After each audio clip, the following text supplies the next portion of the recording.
Assalamualaikum warahmatullahi wabarakatuh. Dalam hadis riwayat Tirmidzi disebutkan, kita diperintahkan untuk bangun malam, tentunya sholat. Kenapa?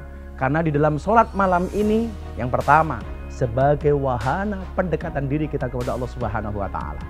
Bahkan ketika kita bangun malam, di sepertiga malam, itu merupakan jalan tol untuk kita menuju kepada Allah. Maka wahana pendekatan kita kepada Allah. Begitu banyak doa yang terkabulkan ketika kita bangun untuk sholat malam. Kemudian yang kedua, kenapa kita harus bangun malam? Sebagai penghapus dosa. Allah akan menghapus dosa-dosa orang yang rajin untuk sholat malam. Dan kemudian yang ketiga, ternyata fungsi dari sholat itu adalah untuk menghilangkan penyakit, untuk menyembuhkan penyakit. Demikian hadis yang diriwayatkan oleh At-Tirmidzi. Sementara dalam hadis lain dikatakan, sesungguhnya setan membuat 3 simpul di malam hari. Dan dia mengatakan kepada orang tidur, tidurlah sepanjang malam. Kenapa? Karena kalau kita tidur sepanjang malam, berarti setan menang.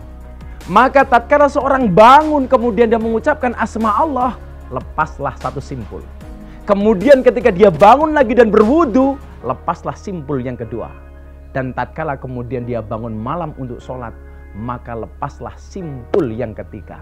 Dan ketika bangun di pagi harinya, orang-orang seperti ini akan merasakan dirinya bugar dan dirinya terbebas dari berbagai macam penyakit. Maka ketika seorang melakukan sholat, selain gerakan-gerakan sholat seperti orang berolahraga, tentunya sholat itu sangat-sangat menyehatkan.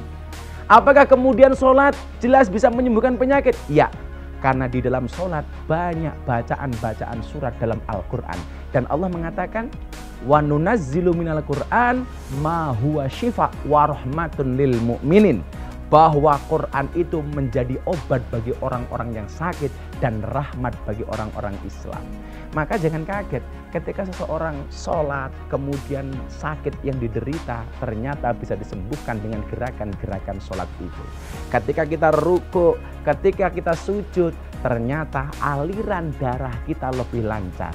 Ketika kita sujud, aliran darah dari bawah sampai kepala ternyata lebih lancar. Maka kemudian bukan sebuah kemustahilan ketika kita sholat, di situ Allah akan menyehatkan kita. Ingat saudaraku, segeralah sholat di belakang imam sebelum kamu disolatkan di depan imam. Di belakang imam namanya makmum, di depan imam namanya almarhum. Terima kasih. Assalamualaikum warahmatullahi wabarakatuh.